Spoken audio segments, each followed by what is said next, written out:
What if from the very beginning, a girl is taught to see herself not as a masterpiece, but as an unfinished puzzle waiting for someone else to complete it? What if every bedtime story quietly stitched this belief into her heart, the tale never celebrating her strength, only her rescue? The prince arrives, and suddenly she matters. The curtain falls, and her story ends, not with her triumph, but with his approval. She grows up absorbing the subtle message that her value begins only when someone else declares it, that her worth is something external to be granted, not something internal to be known. At first, it seems harmless. Compliments from relatives praising her beauty before her courage. Teachers rewarding obedience more than curiosity. Magazines telling her how to attract attention before teaching her how to build a future. These small whispers accumulate like dust on a mirror, blurring her reflection until she can no longer tell where she ends and other people's expectations begin. She learns to become what they will like. She shapes herself like soft clay, molding to every approving gaze, terrified of being left untouched, unseen, unchosen. And with every performance, she grows more distant from who she truly is. As she steps into adulthood, the world sharpens its message. Friends speak of relationships as trophies, as if a man's interest is a certificate of worth. Movies drench her mind with images of glamorous women whose lives begin only when romance enters the frame. Even in professional spaces, subtle questions echo, "Are you seeing anyone?" As though her milestones are incomplete without someone standing beside her. It's never said outright, but it is deeply understood. Being loved is proof of being worthy. Being alone is a sign of deficiency. And so she begins to chase love not as a choice, but as a lifeline. This belief quietly rewrites her behavior. She says yes when she wants to say no, afraid to lose approval. She stays where her soul shrinks, convinced that being chosen at any cost is better than being alone. She silences her ambition to seem more agreeable, edits her voice to seem less intimidating, hides her brilliance to appear more desirable. She wears masks so long they start to feel like skin. And when someone finally chooses her, she clings as though she has won the ultimate prize, never questioning if this victory cost her the person she once dreamed of becoming. But beneath the applause of being chosen, a hollow ache grows.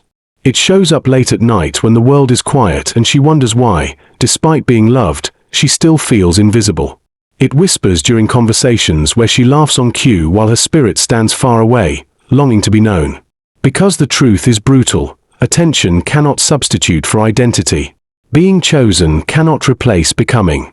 When a woman builds her worth on someone's approval, she is like a house balanced on borrowed pillars. The moment they leave, she collapses into herself, searching through the rubble for pieces of who she used to be. This is the trap hidden behind the glittering promise. It lures her to hand over the keys to her self-worth, placing them in anyone willing to smile her way. It tells her that her life's turning point will be the day someone says, "I want you," instead of the day she says, "I am enough." And as long as she believes that, she will keep running in circles, mistaking pursuit for purpose, mistaking attention for love, mistaking visibility for value. The world has taught her to audition endlessly, never realizing the role she is auditioning for was hers from the very beginning. Yet something powerful stirs when this lie begins to crack. It might be small, a moment of exhaustion from pretending, a fleeting memory of the fearless child she once was before the world draped her in expectations. It might be a heartbreak that strips away the illusion, leaving her with nothing but her unadorned self, and the shocking realization that even here, in her rawness, she still breathes, still shines. That she is not broken without applause. That she never needed to be picked to be precious. This spark is the beginning of her liberation, though she doesn't know it yet. It is the first tremor in the collapse of everything false. The lie she was taught was never about love, it was about control. A woman convinced her worth depends on others will always live seeking permission, never realizing she already carries authority. But when she begins to see through the illusion, the world shifts. She walks slower. She speaks truer. She no longer performs to be seen. She simply exists and lets her existence speak. And though some may pull away, unsettled by her unbending presence, she no longer bends to keep them. Because she has finally glimpsed something the lie never wanted her to see. She was whole before they arrived, and she will remain whole long after they are gone. Before anyone applauded her, before any eyes turned toward her, she was already enough. Long before the world labeled her, she was marked by something deeper than opinion. Her existence was not an accident or a question waiting for someone else's answer. She was created with intention, carved with care, and infused with a value that does not need to be proven. The world may demand credentials, beauty, performance, or partnership to grant its approval, but her worth was never meant to come from their applause. It was stitched into her soul, not handed to her by human hands. When she truly understands this, the way she walks through life changes. She no longer enters rooms hoping to be accepted. She enters knowing she belongs. She does not chase love like a prize to be won, because she carries love as part of who she is. Validation becomes a pleasant echo, not the ground she stands on. This quiet confidence is not arrogance, it is clarity. It is knowing that she is not a product of attention but a bearer of purpose. Even when overlooked, she remains luminous, because her light does not need an audience to shine. A woman who knows she is designed with worth begins to treat herself differently. She guards her peace as if it were gold, because it is. She chooses her relationships with care, no longer impressed by flattery or urgency. She understands that love without respect is not love, and attention without consistency is just noise. Where she once sought to be chosen, she now seeks alignment. She does not ask, will they want me? But do they value what I carry? This shift transforms her world. She stops negotiating her dignity for crumbs of affection. She walks away from places that cannot hold her truth. Such a woman becomes powerful not by domination but by rootedness. She is steady in storms because her foundation is not built on opinions, which shift like sand, but on identity, which stands like stone. She does not crumble under rejection, because rejection no longer defines her. It only redirects her. Praise does not intoxicate her either, because she knows it is fleeting. Compliments and criticism lose their power over her when she no longer depends on them to feel real.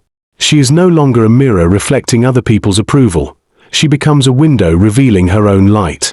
This kind of strength unsettles those who are used to women bending themselves to fit expectations. Some will call her cold because she is calm. Others will call her proud because she refuses to beg. But she is neither. She is simply done apologizing for existing on her own terms. She knows her value is not a negotiation table.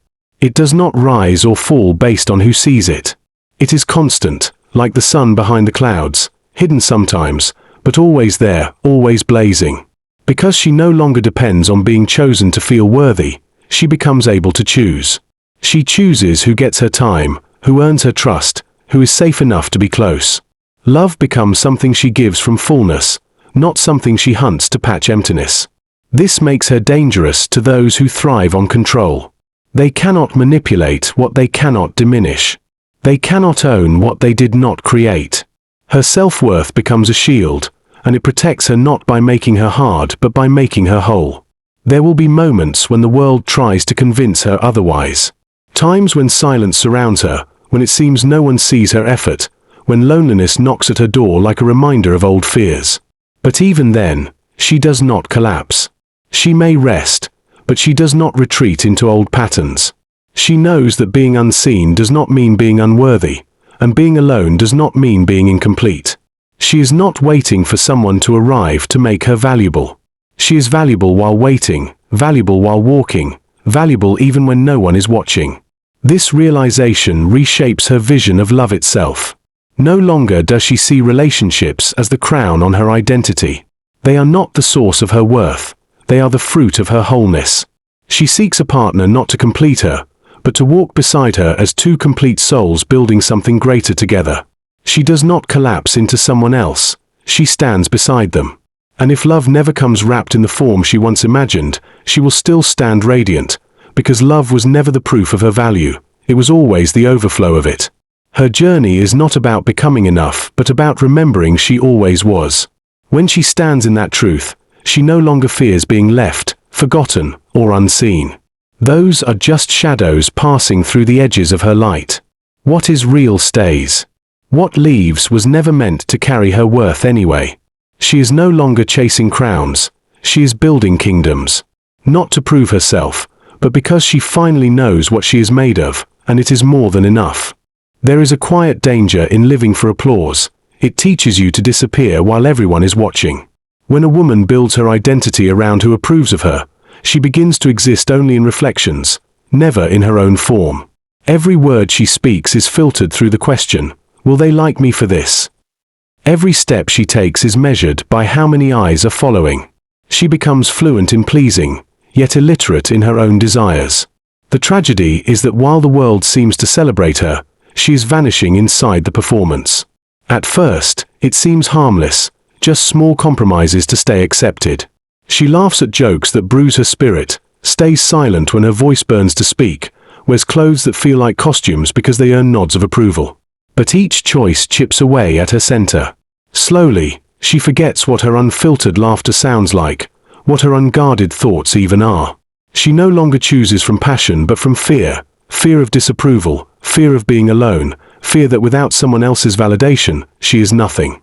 This fear becomes a cage disguised as comfort, and she walks into it willingly, believing it will keep her safe.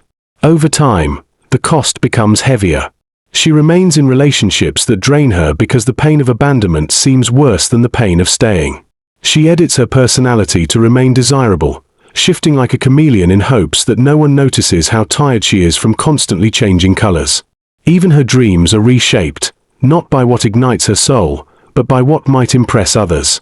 The danger is subtle but devastating. She becomes a character in her own life, cast in a role she never auditioned for, trapped in a story she no longer recognizes as hers. The moment others define you, they also control you. Their praise becomes the rope you cling to, and their rejection becomes the blade that cuts you down. When they walk away, they carry pieces of you with them, and you are left trying to gather yourself from the debris of their departure. This is the inner poverty that comes from external dependence. You are rich in attention but bankrupt in identity. You can be surrounded by people and still feel invisible because none of them truly know you, only the version you built to please them. Living this way turns love into a negotiation. Instead of offering your heart, you offer fragments of yourself that seem easiest to accept. You hide the parts that are raw, complex, or wild because you fear they will scare someone away. But love that requires you to shrink is not love, it is captivity with flowers in its teeth. It devours authenticity while smiling. And the longer you play the role, the more terrifying it becomes to stop, because you wonder if there is anything left of you outside the mask. Yet the truth is that no mask can keep you safe forever. Sooner or later, someone will leave anyway, and when they do, the performance crumbles. The silence that follows is deafening. It is in that silence that many women finally realize the most dangerous thing about letting others define them. It leaves them empty when those people are gone. The approval that once felt like oxygen vanishes, and they are left gasping, wondering who they were before they started performing. This collapse is not weakness, it is a signal. It is life urging them to stop outsourcing their worth. When a woman decides to stop letting others define her, she does not become louder, she becomes clearer. She begins to ask different questions, not what will they think, but is this true to me? She walks differently because she is no longer walking to be followed. She speaks differently because her voice is no longer a plea for permission. Even her silence becomes powerful, because it is no longer the silence of fear but of choice. She is no longer shaped by approval, she is shaped by conviction. Those who once controlled her through praise may grow uneasy. They will say she has changed, and they will be right. She has stopped trading pieces of herself for belonging. She has stopped performing grief as grace and exhaustion as devotion. She stands now like a fortress, still open to love, but not dependent on it to stand tall. She can be loved or left, admired or ignored, and still remain herself. That unshakable presence is what makes her untouchable. This shift does not mean she stops loving people. It means she stops losing herself to keep them. It does not make her harder. It makes her whole. When love comes, she welcomes it as an equal, not as a savior. And if love leaves, she does not collapse, because her identity is no longer packed inside someone else's hands. She carries it within her. That is the quiet triumph of reclaiming your definition. A woman who knows who she is becomes impossible to manipulate. No flattery can seduce her off her path, and no rejection can erase her name from her own heart.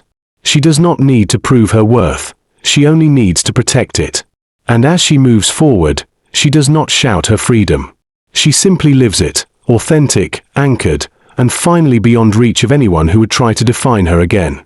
There comes a moment when a woman grows tired of waiting to be chosen, when the silence of being overlooked begins to sound like an invitation to choose herself.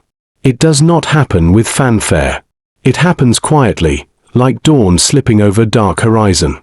She stops asking for permission to exist and starts moving as though her existence is the permission. Something inside her shifts. She no longer lives for applause, she lives for alignment. Her life stops being a performance and becomes a mission. Instead of chasing love as proof of her worth, she begins to pour that energy into building what only she can build. She sharpens her mind, feeds her spirit, and surrounds herself with people who speak to her vision instead of her insecurities. Where she once sought attention, she now seeks growth. This shift makes her magnetic, not because she is trying to impress anyone, but because confidence rooted in purpose is impossible to ignore. People sense it in the way she speaks with clarity, walks with intention, and no longer flinches under the weight of others' opinions. As she invests in her purpose, desperation falls away like an old costume. She no longer reaches for relationships to patch loneliness. She chooses them from abundance, not need. Love becomes a partnership, not a rescue mission. Anyone who enters her life must add to her peace, not consume it. She no longer measures her value by who stays, she measures it by how fiercely she guards her wholeness.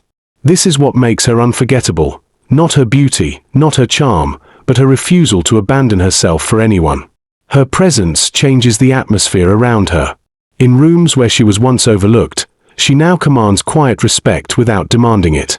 She does not need to prove her worth because it radiates through how she treats herself. There is a stillness in her, the kind that comes from knowing she is complete. People who once expected her to shrink are disoriented by her steadiness. They cannot diminish her because she no longer hands them the power to. Even praise cannot sway her easily. She accepts it, but it does not anchor her. She walks on her own ground. The world can no longer reduce her to titles, rings, or roles. She may be a partner, a mother, a leader, or none of these, yet her identity stands whole without them. What she does flows from who she is, not the other way around. This frees her from the cages that once disguised themselves as crowns. She no longer wonders if she is enough. She moves as if she always has been. That certainty is not loud, but it is unshakable. It is the reason doors open when she arrives, not because she begs them to, but because her presence makes space for itself. When she walks in this truth, something beautiful happens. She stops auditioning for love and starts building a legacy. Her life becomes less about being chosen and more about choosing how she will shape the world she leaves behind. She plants seeds in people, in projects, in places that will outlive her. Long after the applause fades, her impact remains. She becomes the kind of woman time cannot erase, because she no longer lives to be remembered, only to be real. And nothing real can ever be diminished.